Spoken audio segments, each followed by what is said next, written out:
Hello and welcome to Dungeoneered, a podcast dedicated to discussing Dungeons and Dragons. I'm Aaron.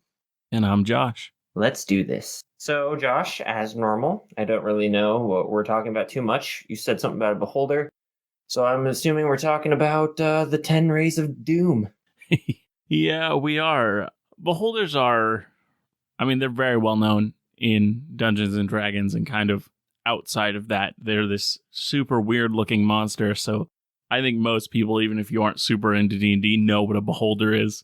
Yeah, and even if you don't know what one is by name, I feel like you would know what the image is. Like you've seen that before. Yeah, they're like the poster child, besides dragons, of Dungeons and Dragons. Yeah, they're literally on the cover of the monster manual. Right, they're kind of like a staple of fantasy realms in particular. Yeah. Now, like most aberrations in D&D, they come from a place called the Far Realm, a place far away from our world.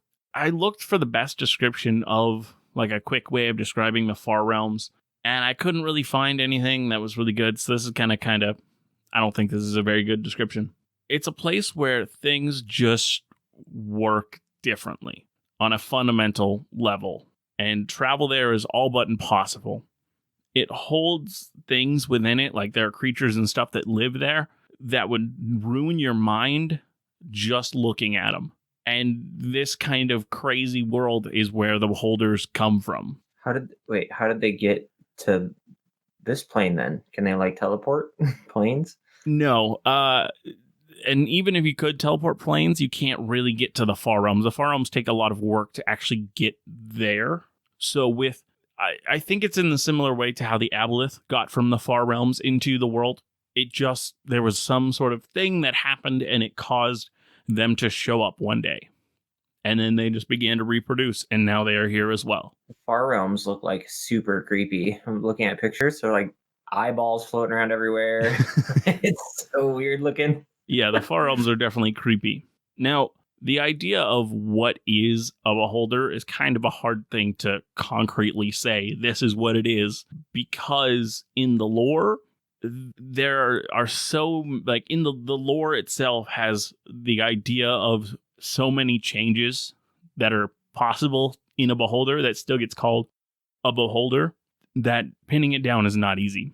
Now, most beholders have the giant single eye that we all know in the middle, has the 10 eye stalks, and the large mouth with extremely sharp teeth. And the biggest feature that almost all beholders hold is that they believe, doesn't matter how ugly or how like weird they look to us, or how altered they are from one another, each specific beholder believes that they themselves are perfect. They are the perfect being. That's amazing. Must be nice. It must be nice. It would feel really good to feel that confident about myself that I'm like, I know I am a perfect being. No matter what. It doesn't matter. I am the perfect specimen. Some believe this even so far as to attack other beholders and go to war over like the slightest difference. Like, this beholder has a slightly wonky eye stalk, or his tooth is a little straighter than mine, and it's like, he's ugly and horrible and I'm perfection, so he must die. And here we see the beholder in his natural habitat, staring at another beholder, judging. It's just like, what if they just sit around and judge all day? Pretty much. And this has led to a huge amount of paranoia in their race, that just, they always have this feeling of everyone has an ulterior motive. Everyone is out to kill me. And so I just picture like a beholder who's just like looking at another beholder and he's like, your eye is brown. That's not cool. like what? That's so lame. Like, do they have different eye colors? Oh, easily. That's like base level stuff, dude. That's easily, they have different colored eyes. But so beholders have like pink eyes? Easily. They could have any color. Literally, the only limit is the imagination. Literally. No. When I said pink eye, I mean like the disease, not the disease, the infection. Yes, they could probably. So if a beholder had pink eye, a huge eye, it gets cut. It'd probably be useless.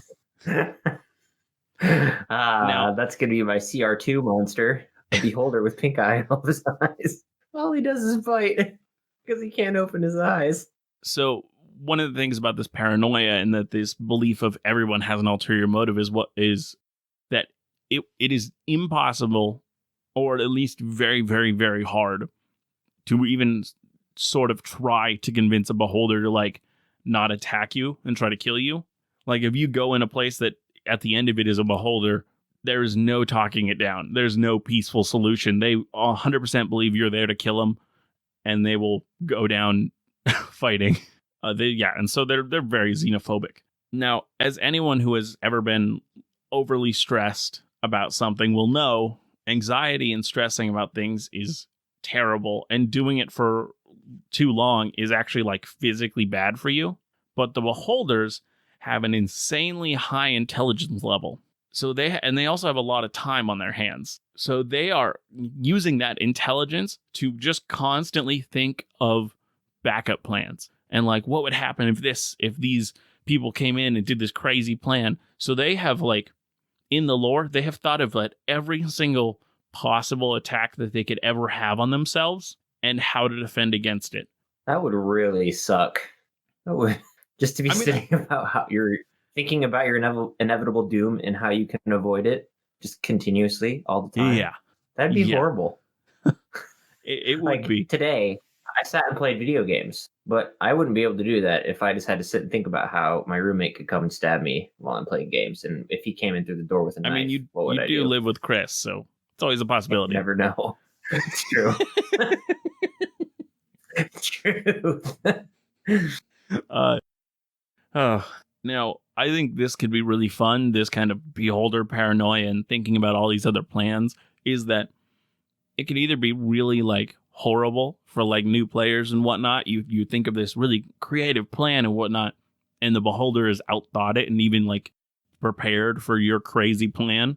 But I think with a like veteran group, throwing it like at least making it clear to the players first that this person is incredibly paranoid, and then them having to think about a way to kind of trip them up and come up with a plan that even they couldn't think of.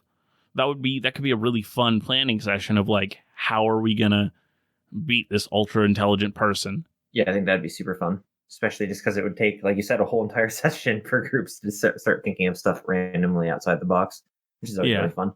And it would also be really fun to like give the, like if they have like a dumb barbarian or something, like give him the planning option, because he's so dumb he's gonna come up with a plan that the beholder was too smart to think of. True. True. And I think that would be fun to allow some like a character who normally is never allowed in on the planning because they're just not built in that way, and like having them have to take the lead to plan would be really interesting. Well, no, I'm trying to think of like a dumb way to sneak up on a beholder. What's a dumb way to sneak up on a beholder? Well, so a smart way to do it would be play on the paranoia is what I kind of thought of, is like do something that the paranoia will say, okay, this means I'm getting attacked or this thing is happening. And then they go and do the preparation for that. But then you attack it a completely different way. Yeah, like a bait and switch. Yeah. Be like, this is what we're doing, but we're not actually doing that. So he starts to react in one way. Yeah, that's what I was thinking. These ideas of a basic beholder are nowhere near the limits of what a beholder could be. Some of the examples I have seen for what they could be, their skin could be anything from insectoid-like chitin to fur. Fur? It is literally only limited by the imagination of the DM and themselves. A fur-covered beholder. It would be horrifying. I just can't. And it just now made me think of a beholder who like made a body for himself, like a fake body, and just sat like on like or like a statue where he sat on the place of the head. That'd be funny. That's weird. I don't know why I made me think of that. Now, before I get into like what that means of the imagination and whatnot is the only limit, I'm going to talk about the normal array of eye stalks that they have. But also, this is totally up for alteration as well. They could have more eye stalks. They could have less eye stalks. Their eye stalks could do completely different things. The eye stalks are incredible amongst monsters and players alike in D&D. Every creature that uses magic, from a dragon to Duragar or Drow that have like these innate magical things they can do, all of them still have to cast a spell. They still have to, whether it's the verbal components or the hand motions they have to do, whatever it is, they still have to do that to cast that spell.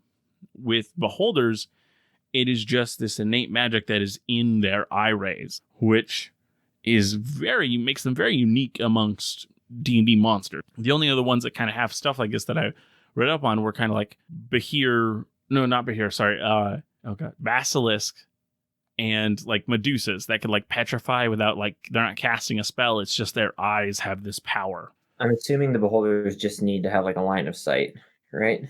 Yeah, they just have to be able to look at you. Now, all their rays are very powerful, and beholders have learned many ways to use them, but their most impressive power is next. The beholders are creatures of immense magical power. They're able to create things literally out of nothing. This immense magic is not super controllable, and most often happens in their sleep while they are dreaming. I couldn't find anything about why this is, but the dreams of beholders can come true. Wait, so they create stuff while they dream? Yes. So this could be anything from a micro scale to a macro scale. If a beholder dreams about how wealthy he is, he could have double the amount of gold that he had the day before. If a beholder dreams about how gross and ugly he is, he will slowly get uglier and uglier and uglier. Whatever their dream is, it can come into reality. Wow, that's creepy. Yeah. If a beholder dreams about himself or another beholder he met, or just of an ideal form for himself, or even like a weak beholder he would love to destroy, it could literally just be created. And that is how they reproduce. So while the beholder is thinking about all the terrible plans that could unfold to kill him, can he like think and create that horrible plan, unfold and kill himself? It could.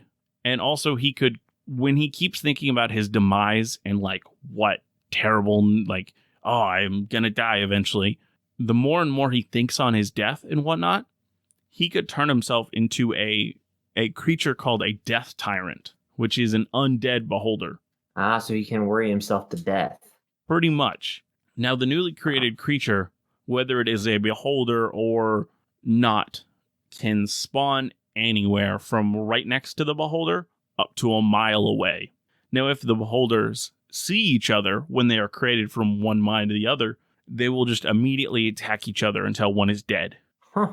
And now this power, this imagination power, is why I said the only restrictions on how a beholder looks is based on the imagination. So you're telling me you could give a beholder a body if you wanted? Easily. There are beholders that have hands and limbs. They look horrifying, but they do exist. So if you did some sort of weird combination between a giant and a beholder, like that would be horrifying. Some sort of weird. Oh yeah, it'd be kind of fun. In one of the one shots I ran you through, the one where you got charmed and you went to throw one of the players off the bridge. Yes, I remember this. The creature you were fighting was like a giant ogre that kind of had beholder eyes in it, and that's because that beholder had dreamed of ogres and whatnot, and they had kind of been in its backstory and whatnot, and so he just thought about them so long that it kind of altered in him into what he feared most. Man, you can make all sorts of cool enemies doing that kind of thing. Yeah, and that's so much cool stuff. Yeah, that's one of the things that I really like about D&D and their monsters. Like when we were talking about like mind flayers and whatnot and all these things, they all kind of edit monsters, and like it's just so built into the lore that you can make whatever you want. You can edit these creatures and turn them into the perfect creations for whatever encounter you want to build. And some beholders, even though they're all set to be like evil and whatnot, some of them have even like become good or become like, there's one, my favorite one, he has become a bartender and he's a lawful neutral bartender. And like most beholders have names like Chelm or Berexis or Edilax or Famax or Jantroph. Like those are all names that were literally in Volo's guide when they're like, here, these are suggestions from beholder names. This one has the best name. His name is Large Luigi. What? Large Luigi? And he is amazing. He owns a bar called the Laughing Beholder, and he climbed a mountain that was said to grant great knowledge to any who could climb it. And he learned so much up there that he no longer had an evil alignment. Wow. So they can think themselves out of being evil too. Yeah, if they, yeah. I mean, most of the time, it seems like they would more to think about like good and whatnot. I think they would more think of like they'd be irritated by it, and so it might create a good creature or something. I don't know how that would actually affect. It would be really interesting. I was thinking as I was kind of doing the research for this, creating a character that wasn't born, they just became from like a beholder that was thinking about one of like their arch nemesises. So like it could be like this hero of legend, and you kind of get born from his idea of them. And so you're like this weird kind of like stereotype of that hero. And so you would have to live, and people would be like, wait, are you that hero? And you're like, no, I'm not that hero. That'd be kind of cool. Yeah. It'd be fun. I also thought about like some along the similar veins of like creating like a PC, like you creating a character who was dreamed up by a beholder, and like one of your hands has like an eye in it, that like a beholder eye in it. That you'd have to really like cool. wear gloves and hide. Yeah, like that'd be kind of fun because you are like partially a beholder, but not really, because you have to be a player character. So like obviously, but like just for like fun secret squirrel stuff. Yeah. And if your DM is generous, you could like have it do cool stuff. Yeah, like, you could even have it be an eye-ray or like right. Yeah, you can have some it be sort one of the thing. eye-ray. Like I would only trust those types of things with like players who I know are really into the role play, who are not just gonna pull it out in the first moment to be like this super OP character. They like hold it back for like many, many levels to like have it be this big reveal when they finally reveal it. Yeah, or you could have it like level up with them, like a racial feat or something. It'd be kind of fun. Yeah, like in like Just a dragon's weaker breath version thing. of the race. Yeah, it'd be kind of fun. Yeah. Now, when a beholder dreams and they kind of create these things, they don't always create like perfect beholders. They can, but sometimes their minds are thinking on other things, and they kind of create these weird versions of beholders called beholder kin. Now, one of them is called a death kiss, and this is a beholder kin that is obsessed with blood. And instead of having eye stalks, it has tentacles that end in mouth that have sharp teeth that just seek blood. Yeah, that's kind of weird.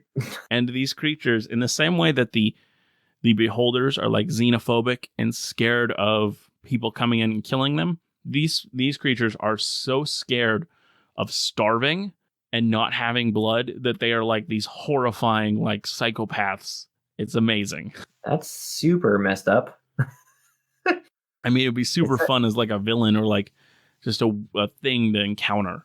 Yeah, they look interesting. Like looking at the picture, they're like beholders, but with like super long tentacles instead of just eye stalks. Yeah. And now some beholderkin are actually not even made by beholders themselves, but are twisted versions of beholders. In a previous episode of the podcast, we talked about the Feyrim, those kind of like windsock, like anti-magic creatures. Remember those? Yeah. Yeah. They created these kind of anti-beholders that are kind of their whole purpose is defeating beholders. They're called gougers, and they are like super creepy. I couldn't find much on like a description for them, but I did find a photo. And in the photo, they had kind of a smaller middle eye. They still had the 10 eye stalks, but underneath they had 4 horrifying hands and a weird looking like almost spiky tongue. They almost look like undead in the picture. I mean, they do. They have a gaunt kind of like gaunt, yeah, zombie-esque look, especially the hands. Yeah, and there's another beholder kin that is created from like beholders that constantly think about magic items and, oh, I need to get more, and oh, I want more, and I just need more and more and more. And they're called goths. These goths are obsessed with magic items, and what they do is they actually consume them. They eat magic items? Yes. Is what you're saying? Yes, they full on eat magic items. Like nom nom nom? Yes, like nom nom nom, consume them and consume the magic within them.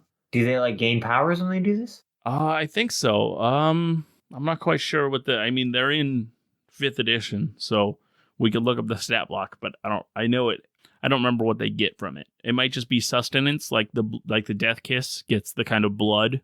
Now, we've already talked about this last one, which was going to talk about death tyrants, where they kind of think about death so much that they become this undead themselves. But beholders now are seen in kind of 2 ways in the lore. The 2 main ways that they're seen is as like the ones that you find are like the bosses of dungeons, where you fight through this dungeon with all these kind of weaker creatures like goblins and bugbears and whatever. And when you get to the bottom, it's all run by a beholder. Now, these beholders, they do this, they pick these minions because they don't fear any of them. None of the minions they have could challenge them in any reasonable way. And so that's why they feel comfortable ruling these people. And also, they charm them every single day until they just have no more will, that they're just like, fine, I will follow you, without them having to charm them anymore. Oh no, that's so messed up. It really is. Just charm them every day until they're just like, I realize this is my lot in life. I'm stuck here, which is horrible. Yeah, I'm just charmed every day, so now I'm just gonna permanently be charmed by you. It's so creepy. It's like better to do this than fight it. And you're like, oh man, you charm the will to live out of them. It's ridiculous. It's horrible. And you said that was a death tyrant? They do that? No, they're just 2 types of beholders, like 2 kind of emotion types that we kind of see in the lore. Got it. Yeah, now the second kind is the kind like Xanathar. He lives in Waterdeep and runs a crime organization.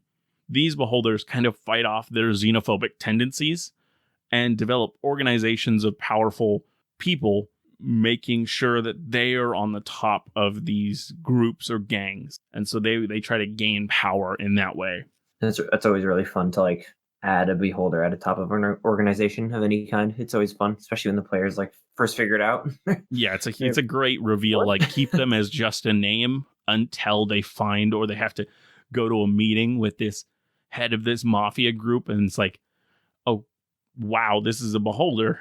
Especially if they're like low level, where they know they can't take on a beholder yet. It's so cool and so like scary and awesome. Yeah, it's super fun to have like a beholder in like a place that people don't, like a barkeeper, or like that type of thing.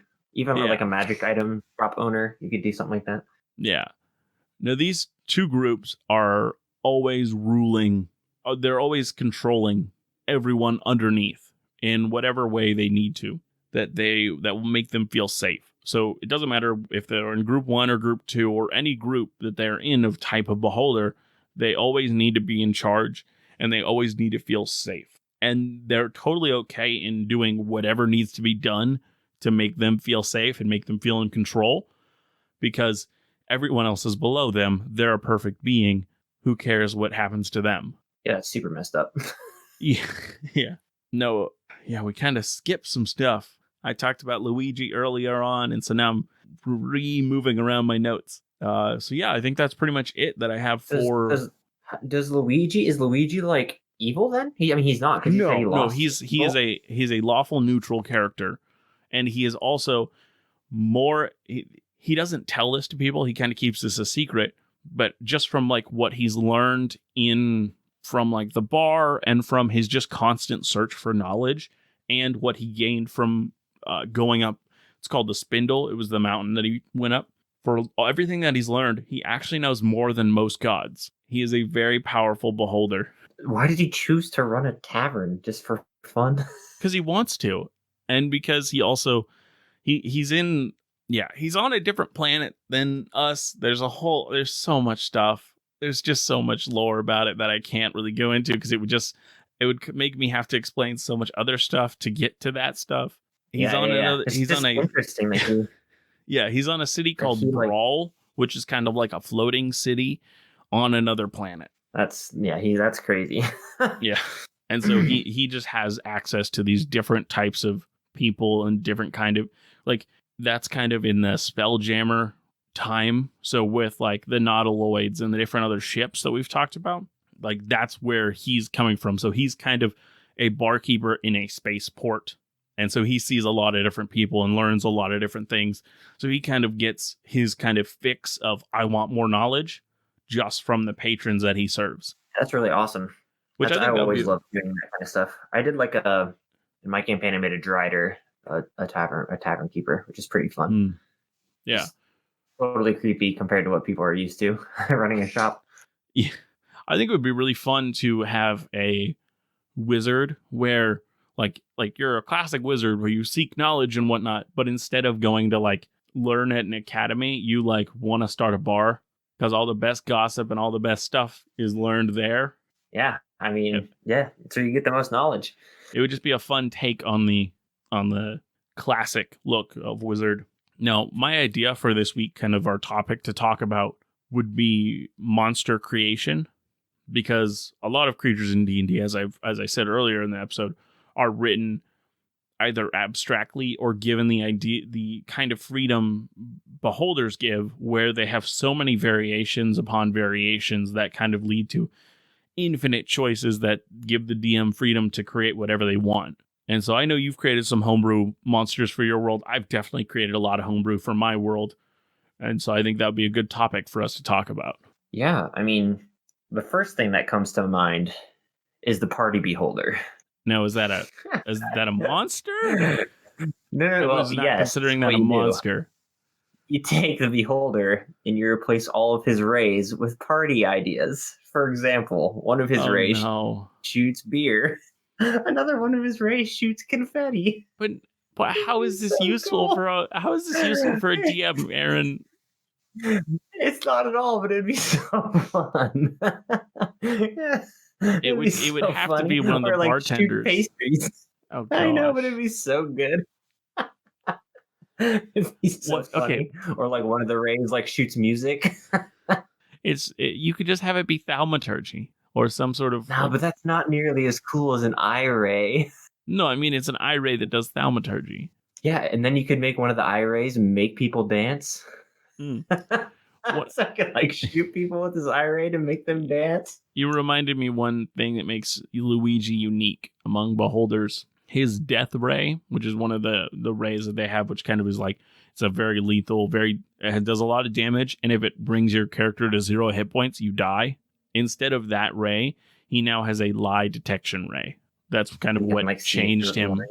Yeah, that's kind of what one of the big changes he got when he got all the knowledge as well. Yeah, I mean, you could add like a what's the light spell that shoots lights and makes people like charmed. You can do that kind of stuff. That'd be so funny. Literally DJ Beholder. That's his name. Oh gosh. His little eye rays. Wow. DJ Beholder in the house. Ridiculous. Yeah, this is where my mind went. Yep. Now, what type of homebrew monsters have you made in your world? Because I know they're not that silly. Okay, real examples? Yes. Well, the first homebrew monster that I made for this campaign was a halfling. Yeah, I think you've talked about him on this podcast before. Yeah, so his name was Brabus Applebottom, and he essentially was the head of a bunch of cannibal halflings, and he was like huge. He was like a hill giant, essentially type big. He wasn't as difficult as a hill giant because my players were only level 2, but he was like a really big halfling who had consumed too much food because he had gone insane and essentially became this huge halfling. And he did a bunch of different stuff. So one of my abilities, pretty much I had him like run forward and he would go into like this roll and like essentially like a rollout, and he would like roll in a straight line and hit people, and they'd have to make like a dexterity saving throw or take damage and then get knocked prone if they failed. That kind of stuff. I had in in his combat, I had the building he was in have pillars. And so he could roll and break pillars, and if he broke all the pillars of the building, the roof would collapse to do extra damage. So you'd have to like try and essentially like get him to roll a certain direction to not hit the pillars. Because I'd give them warning, so he'd like break the first pillar, and you could see that part of the roof was beginning to like sag and collapse. So that was really fun. That was just the very first kind of custom monster I did. He had like a big cleaver, and he'd like try to meat cleaver people.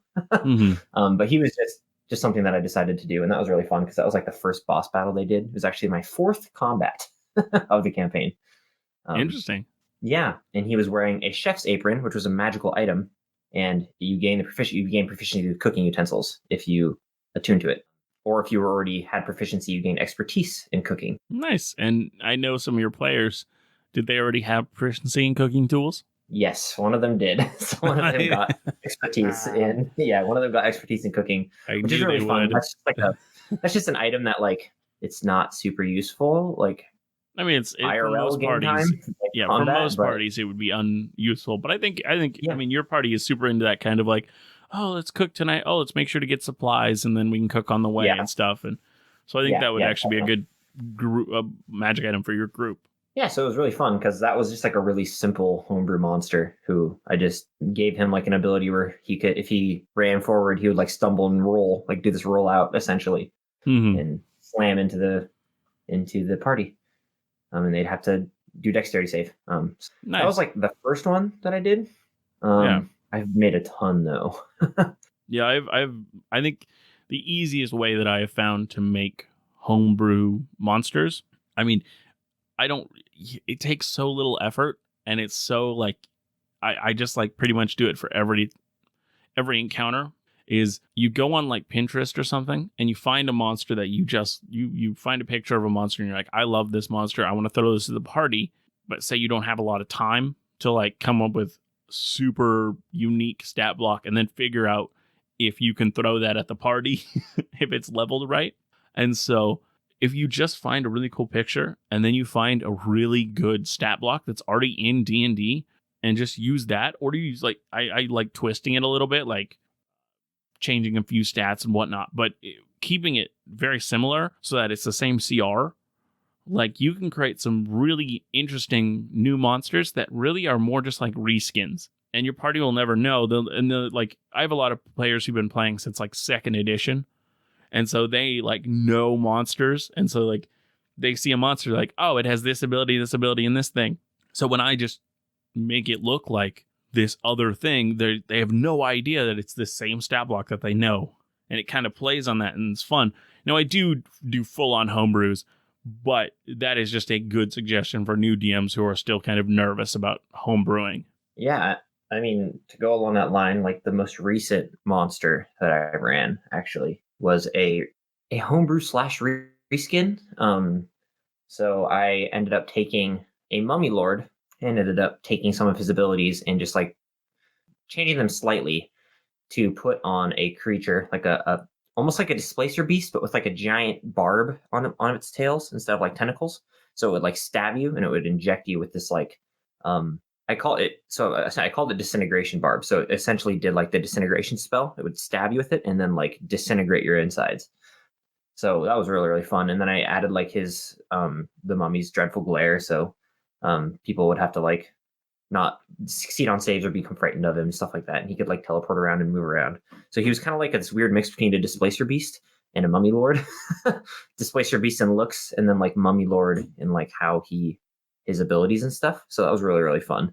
Because he was this undead chained horror that they've been fighting for a while now. But anyways, it was just really fun because it was a very difficult combat. That was different than what they were expecting.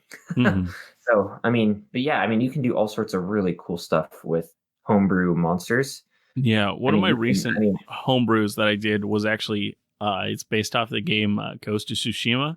There's a lot of cool stuff in that game and whatnot, and so like, I have a character who his character is this kind of samurai type, and he has like daisho and like all these like it's very full on samurai.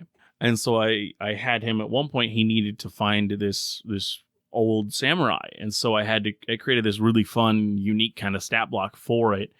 And I took like the Heavenly Strike, which is like this quick strike that you can do in Ghost of Tsushima. And I took the kind of grappling hook that you had. It's called the Kaganawa. And I was like, I want to make these things that you can use, that he can use in game. And so he normally gets 3 attacks a turn. But if he instead decides to do Heavenly Strike, it's only that. He only gets to do that. And so it's this trade-off to do a lot more damage, but you also have a higher chance of missing. And just playing on, like, looking at the game, looking at what it does and how it kind of affects the game, and just literally translating that over as best as possible. Yeah, I did something similar to that where I looked at Monster Hunter. You know the game Monster Hunter? Yeah. Yeah, so I did like a combat very similar to how Monster Hunter does. So essentially what I did when my characters first entered one of the jungle areas of my world, they were given a task by a tribe to hunt a giant ape, I guess, like a gorilla. His name was Sokwe, so he was like a famous gorilla in their tribe. He was essentially like why can't I think of the name? The big ape, the King what's Kong? his name? King Kong. Yeah, kind of similar to King Kong. Yeah, but he did all sorts of cool abilities. So how I started the combat was they met him in like a little clearing as he was like eating fruit, and they attacked him in the middle of this clearing. And he has all sorts of cool abilities. So he has an ability called tree jump, which makes him like he can grab onto like a tree and like jump from tree to tree. He can like grab people with his hand and make them auto grappled, and then if they're grappled, he can like have a bonus to attack. And then he also has attack where he can like grab a tree and like uproot it and then like hit them with a tree, which adds extra damage onto his attack if he does that. When he enters into stage 2, so once they did half his damage, he ended up fleeing to his lair, his cave. So he would run away from them and go hide into his little cave, where he'd try to recover and regain some of his wounds, and they would chase him. And when he was in there, he gained an ability called Fury, which he gets an extra attack because he's currently really hurt and he's like in this ferocious like survival stage. So he would like have an extra attack, and then he'd have a lair action where his was called Horrendous Stench. The lair it stunk so bad because this massive gorilla lived inside this cave. And so each player on their turns would have to make Constitution saving throws, or they would have disadvantage on attack rolls, saving throws, and ability checks for the turn because it stunk so bad in there. So it was hard to fight. So yeah, that's how I did that whole combat, and that was an entire homebrew thing. It was really, really fun because it had these multiple different stages where they would attack him in one area, he'd run to his lair, and they'd have to go and find him and chase him. It's really cool. Yeah.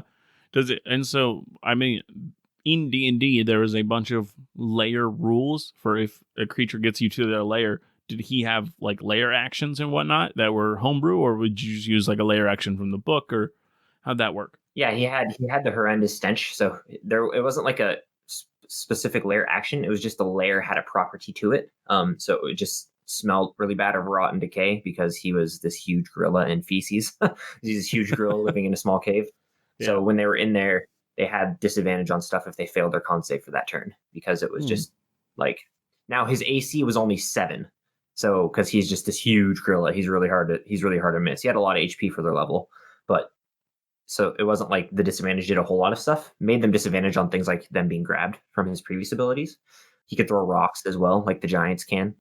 But yeah, it was really fun because that was like a random combat that just kind of was entirely homebrewed, and it was really, really, really interesting. Nice. Yeah, I've done a lot of them.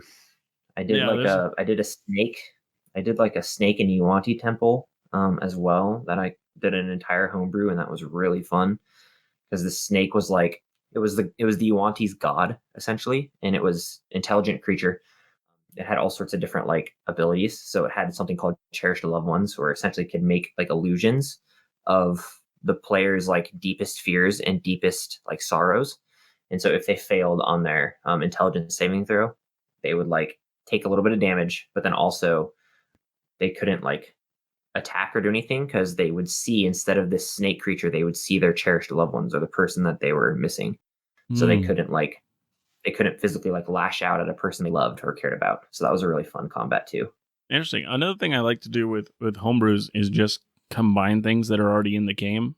Like I had a warlock they were going to go up against, and so I literally just kind of went through warlock character creation to like a certain level and like seeing what like Eldritch Invocations would be really good for taking on a group, and just kind of statted him in such a way that he would kind of be made to take on the party alone and just see like how that would happen. And so he wasn't 100% following the rules of a warlock, but there was enough there that like people who know the warlock class are like, wait, he's using this ability or this, and like, oh, I know that Eldritch Invocation. Oh, I have that one, and like all these things. And so it feels like he is a part of the world in the same way that your players are.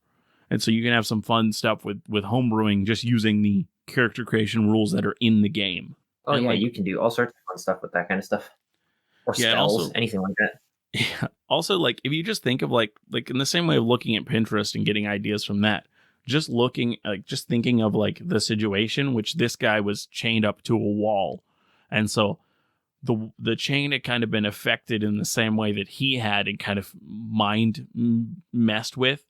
And so it kind of had this unique ability. And so he had teleportation abilities, but no matter what, the chain was still on him.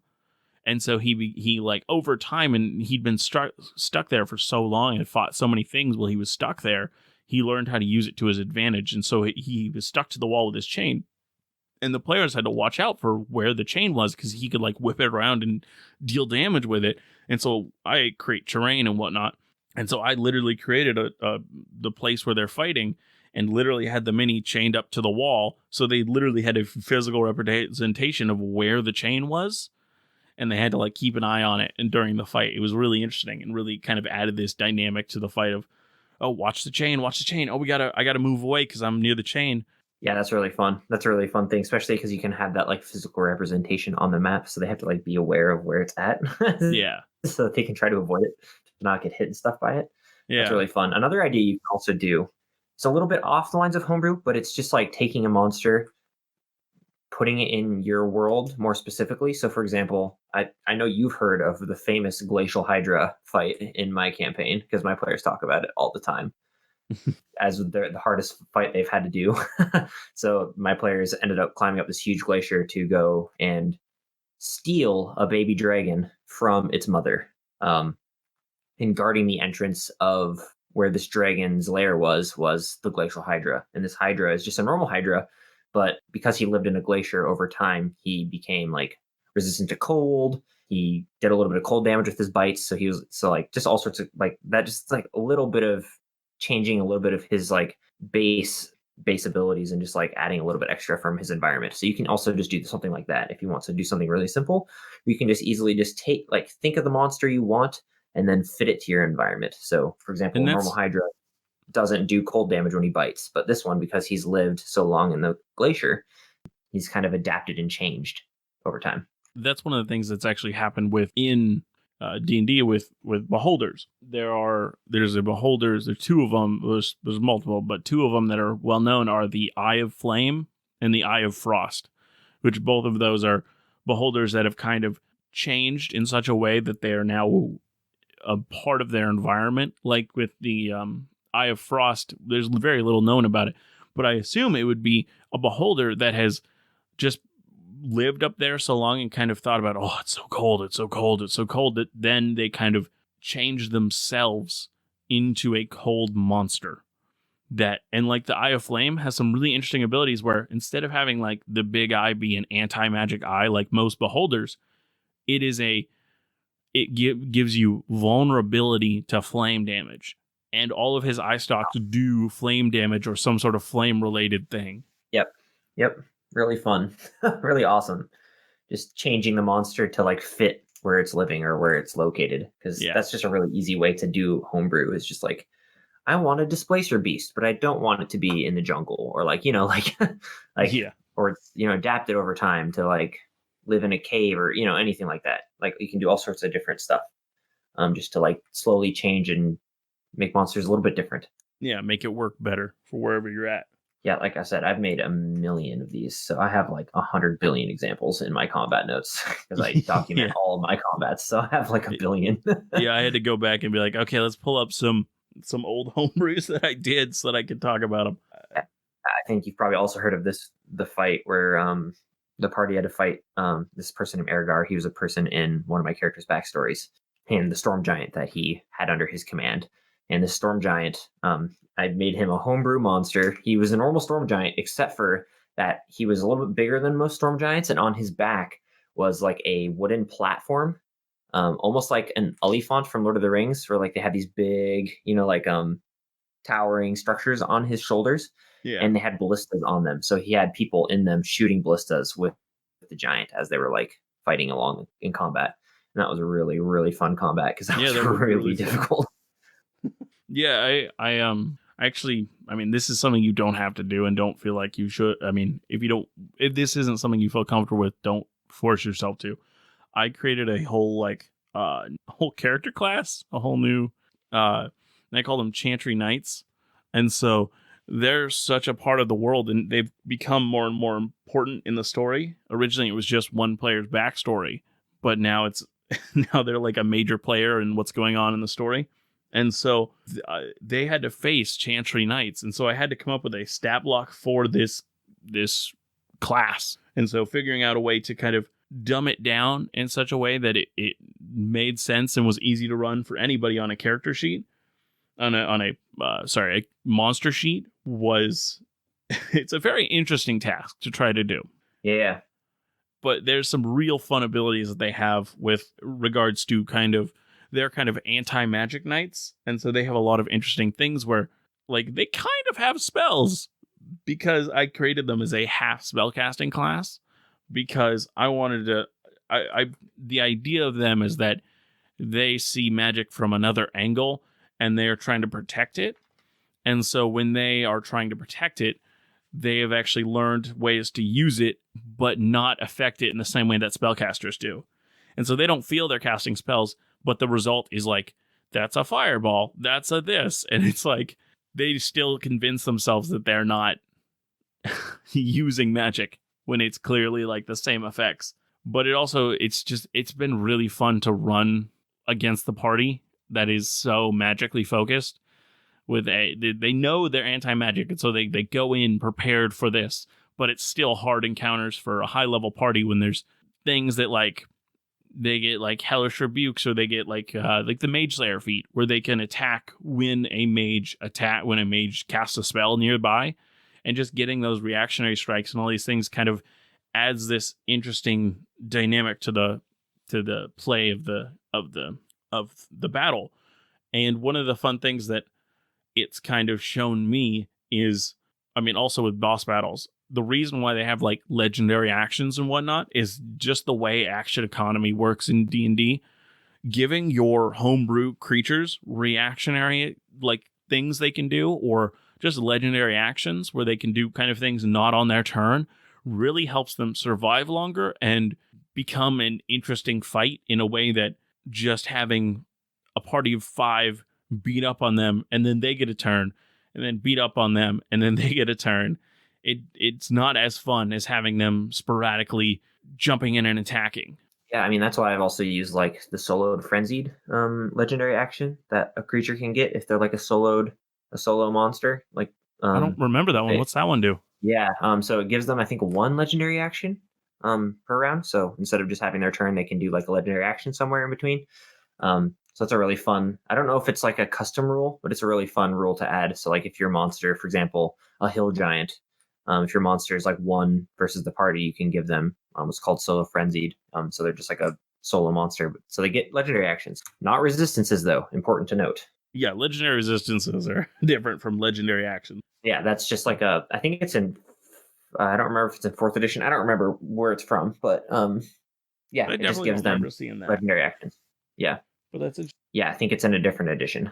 So yeah, but that's fun to just carry over because it can be really, it can just be like a really fun thing just to carry over from another edition. Looking for a homebrew or interesting things to like interesting new monsters. There's some monsters that didn't get transferred over that would be fun to bring into 5th edition, and it's, I mean, depending on the edition you go back to, it could be really hard or really easy to transfer over to 5th edition. Yeah, there are a lot of monsters that aren't in 5th edition. So, I mean, they're slowly bringing them over. Like, if you just go on like the Forgotten Realms, if you go on the Forgotten Realms wiki and just like look at monsters, like even if you go on like a basic monsters wiki page, there's going to be like variants of it that like only show you second edition versions because they've not been brought over yet.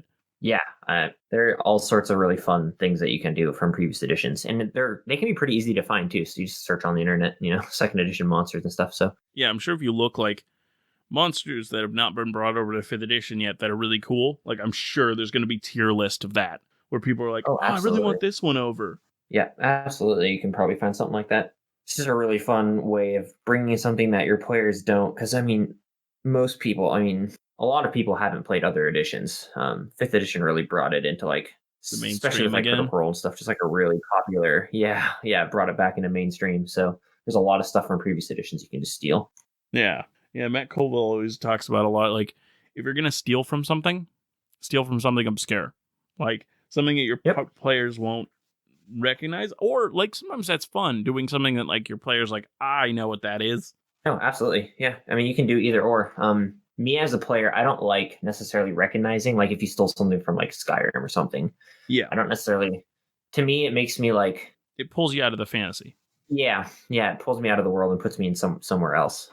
So that's kind of the issue you can have, and you also want to be careful when homebrewing monsters, that you don't purposely plan all the time to counter your party, because you can really easily do that, and your players will get angry and upset at you if you just constantly are trying to homebrew monsters to counter what your party. So if you know your party is bad in intelligence saving throws, and all you do is put monsters that make monsters that have intelligence saving throw abilities, that can be not very fun for the party. So you have to watch out for that. Yeah, that's a very common pitfall to fall into, is, oh man, I feel like my monsters just keep getting trampled. But sometimes even when that's happening, the party is having fun.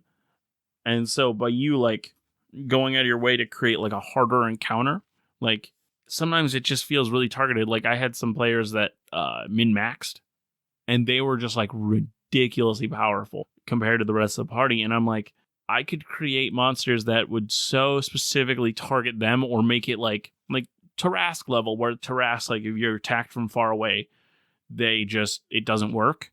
That like they were far away attackers. They were like those long range snipers that do insane amounts of damage. Yeah. And so it's like I could create things like the Tarask, but that would feel so targeted towards that player and make them feel so discouraged that I'm like, I don't want that. Yeah. So yeah, you do have to be careful with that kind of stuff, because you don't want your players to feel like they're specifically targeted, or that you've specifically targeted weakness. Now you can throw that in every once in a while. Yes. It is, you can do that, and you don't always want your combats to be incredibly difficult either, because you don't want just like slog after slog after slog. Mm-hmm. Because that can be repetitive, and it can be kind of like stressful. as much as I love really difficult combats, but so many over and over and over again can be kind of like hard. So sometimes, if you plan like a difficult combat and it just doesn't go your way, and your party just breezes through it, it can feel really gratifying for your party to like win without a huge complication, even though this combat was supposed to be really difficult. Yeah, I without trying to, my party has faced a lot of, like, just through randomness, have faced a lot of defeat in that, where like, yes, they win the battle, but they lost the war type thing. I'm like, yay, you won the battle, but this person died, meaning that it was all meaningless or whatever.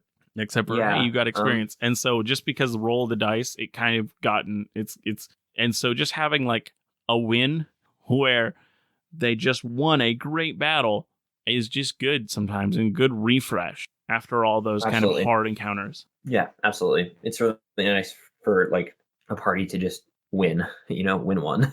Yeah, really that's why random encounters are pretty nice, is that like, even if you make it like a hard random encounter, it's one of those things that's kind of like a refresh between like, okay, the point of this is not, the world isn't on the line here in this combat.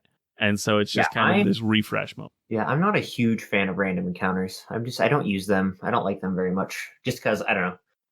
I like random events sometimes, but like if you're going on a travel, there's like, you can run into certain things, but I don't usually make my players like roll for random encounters and stuff like that. I don't know. I mean, it can be a fun tool. I'm just not a big fan of it.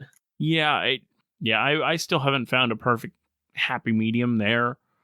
I really want to Yeah, find something if I that makes the world how feel I dangerous usually, in the way of hmm random encounters, where the world feels like, yeah, hey, you, like, most people, like, yes, you're adventurers, so you can take these guys on, but most people couldn't take these guys on, so they're like very sedentary in where they live and what they do because of this, and making that danger feel real without having like really boring encounters that are like these, like, either they challenge you and it's like, why are they here in this part of the world, we're like level 13, or it's like they're super easy, why do we even bother with this encounter? yeah. How I normally run any kind of like random encounter is I come up with the random encounters myself and just run them through them. So I don't like make them roll d10s. So for example, and this is where Homebrewing Monsters comes into play. Um, for example, you can like run your players, travel through a for like let's just say like a random plane, like a big open field. And they have to cross it like a plane for a few days. You can just think of, okay, well, what is what would be in this plane? There could be any kind of like tigers that like hunt people, like all sorts of things like this. You can do like maybe a tabaxi tribe who uh has made like their houses out of these like grass huts that kind of like that dot the landscape. So you can kind of like add these things while people travel, and then homebrew monsters to fit and fill in that landscape so that I mean, that's how I do it. players feel I like mean, it's a I part of the always do world. it homebrew Yeah, monsters. yeah, yeah. But I just don't ever do the random part. I just like make it and then have them walk through it. So, for example, for Halloween last year, I did like a haunted house where I put like an abandoned manor that was along the road as they were walking, like clearly abandoned manor. And I made like a whole homebrew storyline that was within that manor. So they ended up like going through it. And at the end of it, they won the deed to the manor. So the ghost who was in it was the owner of the manor. So he was essentially killed by the town that he was running because he was like this evil tyrant of a ruler who like starved his people and all around terrible. So the townspeople rebelled against him and killed him and his family in the manor, and he became a ghost and haunted the manor.